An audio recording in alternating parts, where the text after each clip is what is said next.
senjata tidak mungkin disatukan dengan demokrasi. Karena demokrasi itu mengandung sebuah proses di mana orang harus take and give, bisa bersilang pendapat, bisa beradu opini, dan mencari yang terbaik atau dalam proses musyawarah untuk mencapai mufakat. Tapi senjata tidak bisa dibawa musyawarah mufakat. Senjata itu adalah alat koersi.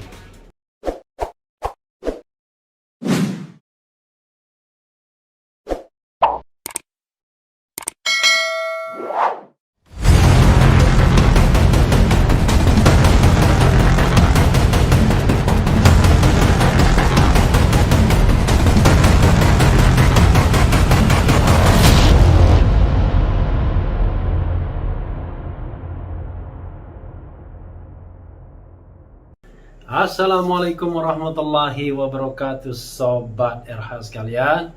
Jumpa lagi kita di channel yang keren ini, Keren Cadas. Kali ini saya masih akan menguber soal TNI.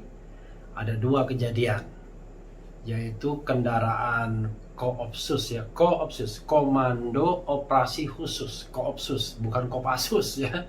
Dan juga perintah dari Maijen Dudung Abdurrahman, Pangdam Jaya, untuk menurunkan baliho Habib Rizik Syihab. Nah, ini kan menjadi polemik di masyarakat karena seolah-olah mengundang keterlibatan TNI dalam politik. Ini ada pernyataan dari Andi Arief ya. Luar biasa nih, Andi Arief, Fadlizon, siapa lagi yang sering memberikan pernyataan, wasekjen dari Partai Demokrat yang mantan aktivis kontras itu juga. Tapi Andi Arief ini mengatakan begini, sebagaimana dilansir glora.co, Andi Arief, _, TNI masuk politik diundang presiden. Luar biasa ya. Glora.co, Kepala Badan Pemenangan Pemilu Bapilu Partai Demokrat Andi Arief ikut berpendapat terkait ramainya pernyataan Pangdam Jaya Maijen TNI Dudung Abdurrahman soal perintah pencopotan baliho Habib Rizik Syihab dan FPI layak dibubarkan.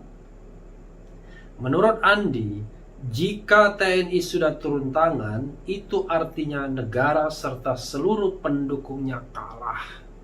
Kalau TNI turun tangan, berarti negara dan seluruh pendukungnya kalah, sudah tak mampu. Propagandis sampai struktur lumpuh dan diambil alih TNI, kata Andi melalui akun Twitternya Jumat 20 November. Ini new normal. TNI masuk ke wilayah politik, diundang presiden dan pendukungnya. Tekan Andi menambahkan, kok tekan. Sebelumnya, video viral beberapa orang berpakaian loreng mencopot paksa baliho bergambar Habib Rizik Syihab.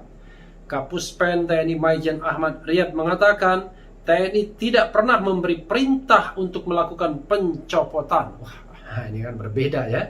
Pernyataan dua Maijen yang berbeda. Satu Kapuspen ya, Kepala Pusat Penerangan Mabes TNI, dan satunya lagi Pangdam Jaya ya. Kalaupun ada kegiatan pencopotan terhadap baliho, TNI bersifat hanya membantu mengamankan Satpol PP dan polisi. Nah, ini benar ya.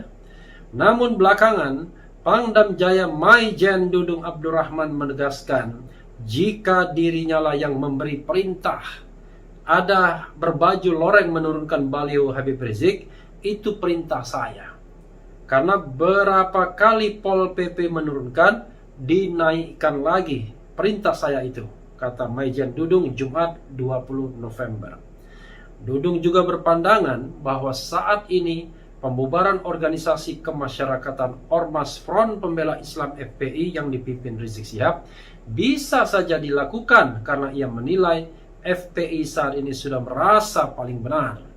Ia mencontohkan kasus pemasangan baliho yang tidak mematuhi aturan Pemprov DKI Jakarta.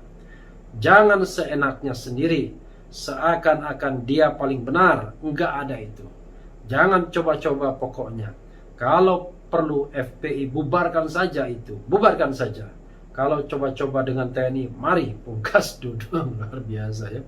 Tapi ini ada pernyataan juga dari pengamat militer ya, pengamat politik militer yang mengatakan bahwa pencopotan baliho HRS berujung perang opini, teori konspirasi jabatan Panglima TNI digaungkan. Luar biasa ya, karena kita tahu bahwa Marsikal TNI Hadi Cahyanto, Panglima TNI, akan pensiun dan Desember nanti mungkin biasanya hari angkatan bersenjata itu akan ada Panglima TNI yang baru. Nah, saya memprediksi tidak hanya itu, mungkin juga reshuffle kabinet. Jadi satu paket, Panglima TNI pensiun, kalau dia anggap berjasa dia akan digeser kepada portofolio kementerian, dan sekarang sedang perang ya untuk menduduki jabatan Panglima TNI. Demikian juga Kapolri yang akan pensiun pada tanggal 30 Januari tahun depan. Jadi sangat mungkin Desember nanti akan ada 2 pergantian ya. Ini ada pernyataan dari pengamat ya, menarik untuk kita ulas ya. TNI urusi baliho jika diperintah Presiden dan Menhan. Sebagaimana dilansir media Indonesia ya, media Indonesia kita tahu bahwa ini media milik Surya Paloh ya.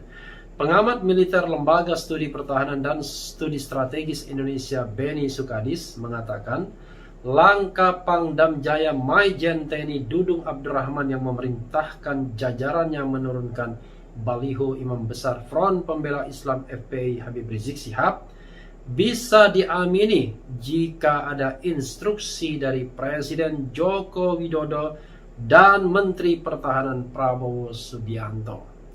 Ia mengatakan jika tidak ada instruksi dari Presiden Jokowi dan Menhan Prabowo, maka TNI tidak bisa melakukan yang bukan tugas dan fungsinya sebagai alat di bidang pertahanan. Ia merujuk pada Undang-Undang TNI tahun 2004 pasal 5 yang menyatakan TNI berperan sebagai alat negara di bidang pertahanan yang dalam menjalankan tugasnya berdasarkan kebijakan dan keputusan politik negara. TNI adalah alat pengamanan negara yang bertugas atas keputusan politik pemimpin atau presiden dan kebijakan pemerintah, dalam hal ini Menhan. Artinya, dipertanyakan pencopotan baliho itu apakah ada keputusan politiknya dari kedua pejabat ini maksudnya atau tidak, kata Beni ketika dihubungi Jumat 20 November. Ya aneh juga kalau presiden memerintahkan pencopotan baliho ya, apalagi Menhan gitu ya. Ia mengatakan TNI memang bisa membantu pemerintah di luar operasi militer dan perang, seperti memberantas radikalisme dan membantu penanganan bencana alam. Namun untuk menurunkan baliho, kata ia, ada instrumen lain yang bisa diturunkan seperti Satpol PP. Selain itu, ia mengatakan TNI tidak terkait dalam urusan penegakan hukum serta keamanan dan ketertiban masyarakat. Karena itu adalah fungsi kepolisian ya. Kita tahu fungsi polisi itu 3. Pelindung dan pengayom masyarakat. Yang kedua, Kamtibmas, keamanan dan ketertiban masyarakat. Dan yang ketiga adalah baru law enforcement, penegakan hukum.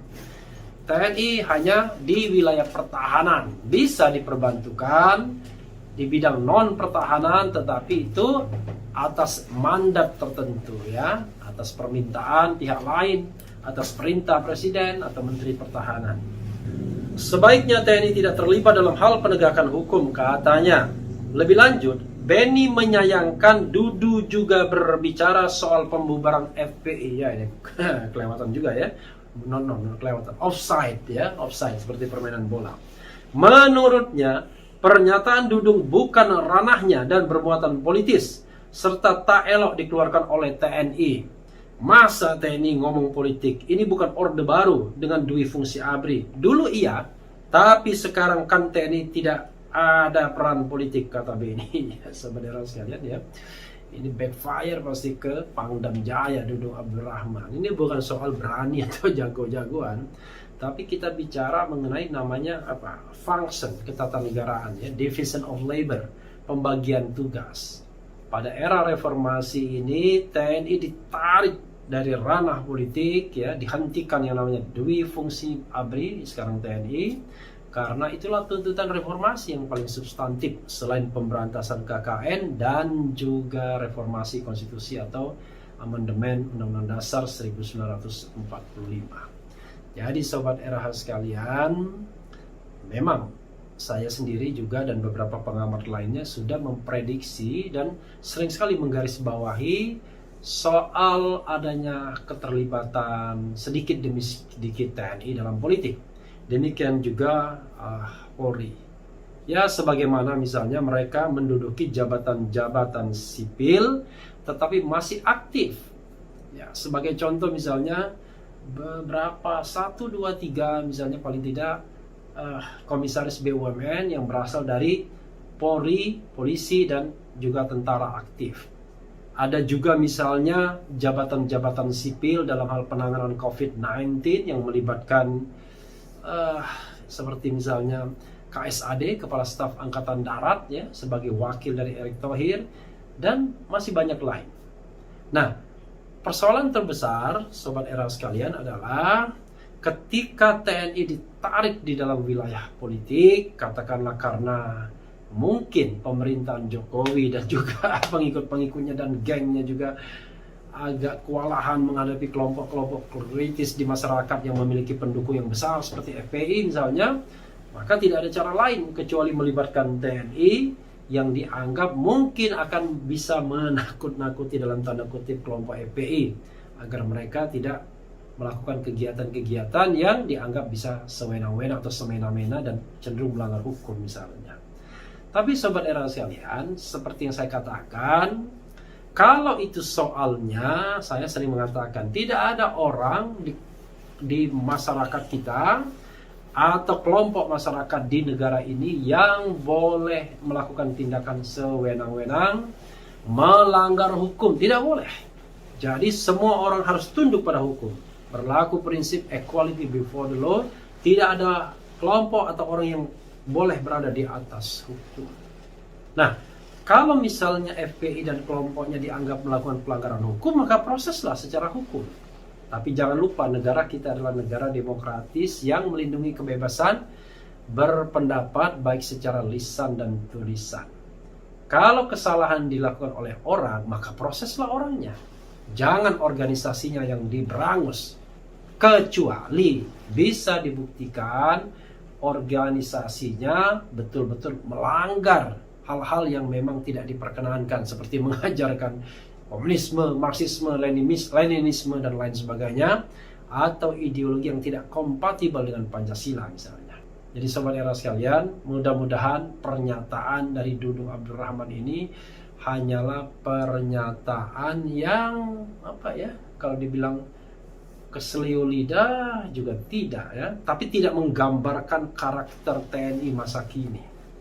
Karena proses reformasi kita sudah berjalan selama 22 tahun. Artinya harusnya dui fungsi ABRI ya, yang sudah dihilangkan tersebut sudah terinternalisasi dengan baik. Tidak ada pikiran-pikiran dari TNI, terutama generasi muda, untuk masuk lagi ke wilayah politik. Karena tidak akan kompatibel. Senjata tidak mungkin disatukan dengan demokrasi.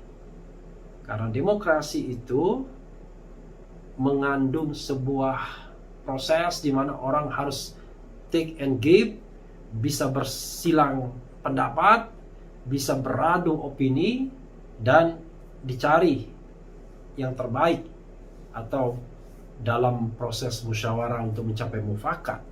Tapi senjata tidak bisa dibawa musyawarah mufakat. Senjata itu adalah alat koersif. Jadi sobat era sekalian, mudah-mudahan kita tidak lagi mendengar pernyataan-pernyataan seperti ini, merintahkan penurunan baliho dan juga mengancam untuk membubarkan FPI. Dan juga pemerintah sekarang sebaiknya jangan main-main, misalnya dengan melibatkan TNI dalam wilayah politik, walaupun itu cuma sedikit. Karena kalau sudah masuk ke wilayah politik akan susah lagi kembalinya. Karena setiap orang pasti suka akan kekuasaan. Apalagi bila kekuasaan itu bisa diperoleh dengan cara yang jauh lebih mudah dengan kekuatan senjata. Sobat era sekalian, yang penting tetap di channel ini, karena di channel ini Anda akan dirayu, ditipu, dibaperin, dicecar, diobar pula di jalan khusus. Karena channel ini adalah channel yang mengancam, memeras, dan membenci. Jangan lupa subscribe, like, comment, and share.